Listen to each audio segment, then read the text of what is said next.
So here is a short video on how to handle exceptions both in order as well as out of order pipelines. So first of all, what are exceptions? Well, exceptions are unexpected behaviors, typically unexpected behaviors that happens to one instruction, not necessarily errors. So an example of an unexpected behavior, which not is an error, could be just a page fault from a TLB. So the TLB does not have a translation from virtual to physical address for the page you're accessing right now. And the people implementing this processor decided it was too much complexity to add the TLB table walk in hardware and so on. So they may have decided to implement the TLB table walks in software instead. That means that the pipeline has to take an exception whenever there is a TLB fault. And jump into software, allow the software to implement the TLB walk to fill the new entry into the pipeline, and then after that go back to the normal execution and let life go on right after that instruction. So the exception handler must be able to restart the instruction that caused the exception to happen, and this is sometimes referred to as a precise interrupt. When there is an error or some expected thing that happens in the pipeline that will force us to trap into software, but it's a restartable way to do that. So we can go back and execute that instruction after we fix whatever needed to be fixed, and rerun that instruction as well as all the instructions following it. So one way you may do this in an in-order pipeline is whenever you find an instruction that forces, runs into some fault, exceptions, you force sort of a trap instruction into the pipeline following right after it.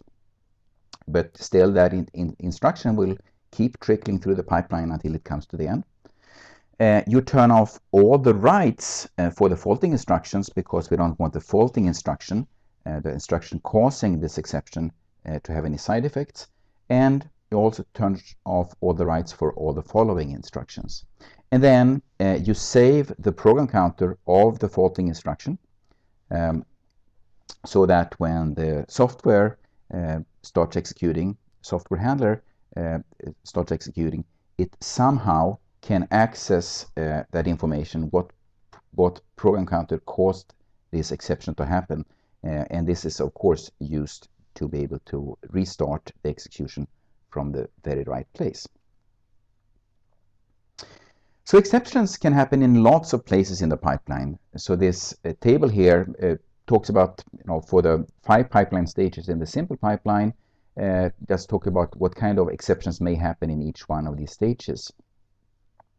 You can get a page fault when you fetch an instruction because there is no TLB translation for the page, for the virtual page where the instruction resides. You could also have some kind of misaligned memory accesses to the instruction memory. You could have some memory protection violation. You may try to execute an instruction from a page from which, on which you don't have execution rights. You may have maybe just read rights but not execution rights. And all these kind of exceptions may happen in the instruction fetch stage. So in instruction decode, what you may run into here is you look at the job here in the decode is, of course, to look at the bits representing the instruction and figure out what instructions to execute. You may, for example, find that this is an illegal code, and that you should crash and burn. But in this stage, you could also, for example, catch situations where the hardware designer has decided not to implement a specific instruction in hardware, but for compatibility reason, we have chosen to trap into software and emulate that instruction. So that would also be caught here in the instruction decode phase. In the execution phase, you can get some arithmetic exceptions. So for example, when you implement the full standard floating point implementation, there are some very tricky corner cases that you may not, that are rare, and so they are not important to performance. So therefore, you may decide to handle those corner cases in software instead of throwing hardware at the problem. In the memory pipeline stage, you of course can get page faults on the data access. For some architectures that don't support misaligned memory accesses, you may actually trap here for those kind of accesses. And you can also, of course, get memory protection if you try to store data to a page for which you only have read protection or no access rights at all. That would be a violation. And this is not necessarily, once more, it's not necessarily a fault and an error that you should crash and burn because of. Because, for example, when you do a fork in Unix, you create a new process, and that process will inherit exactly the same mapping from virtual to physical as the parent, but the child and the parent should not be able to observe each other's modification to this address space. So therefore, we have the semantic which is called copy on write. Copy on write means that whoever writes to one of these pages that are shared between the parent and the child, whoever writes first to a page will get one of these protections, memory protections, saying you're trying to write to page, and according to our notes, you don't have access, write permission to this page. But what happens in that situation is software steps in, copies that page, so now the child will have its own copy and the parent will have its own copy, and they will now potentially be able to do both read and modify their own copy. But this only happens on the write, so this is called copy on write. And of course, it will be caught as an exception, but it's not an error. And in the write back stage, couldn't think of any reason why you would run into protection.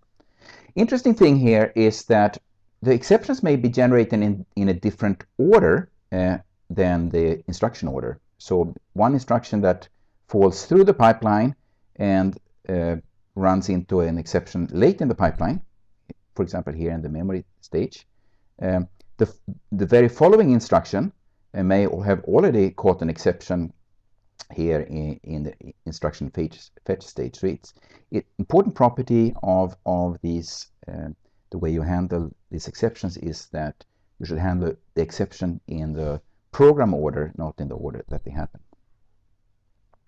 So let's look at an example here. So let's say that you first execute a load double instruction, and it will run into problems in the memory stage of the pipeline. And then right after that, you execute an add double, and that double runs into problems and causes an exception in the instruction fetch. So both of these cause exceptions. The question is which, and at this very point in time, which of these exceptions should be handled by software? Both, just the load double, or just the add double?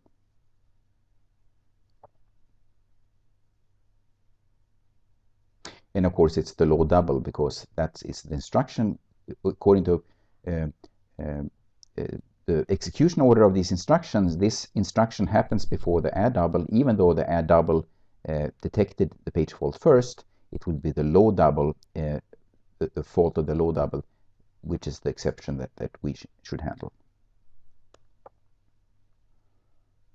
So wrapping up exceptions. So a pipeline, in order or out of order pipeline, is said to implement precise interrupts if all the instructions before the faulty instructions can complete. So they should not be affected by the detection of this fault. All instruction after and including the faulty instruction do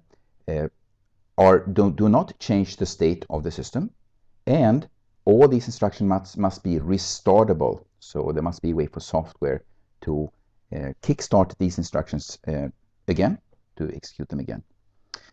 And as a side note, at first it appears that implementing precise exceptions could be very hard for an out-of-order pipeline.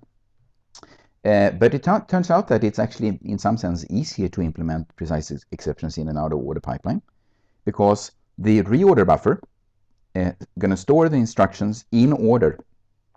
So the instruction is going to sit there in order and wait for all the preceding instructions to complete.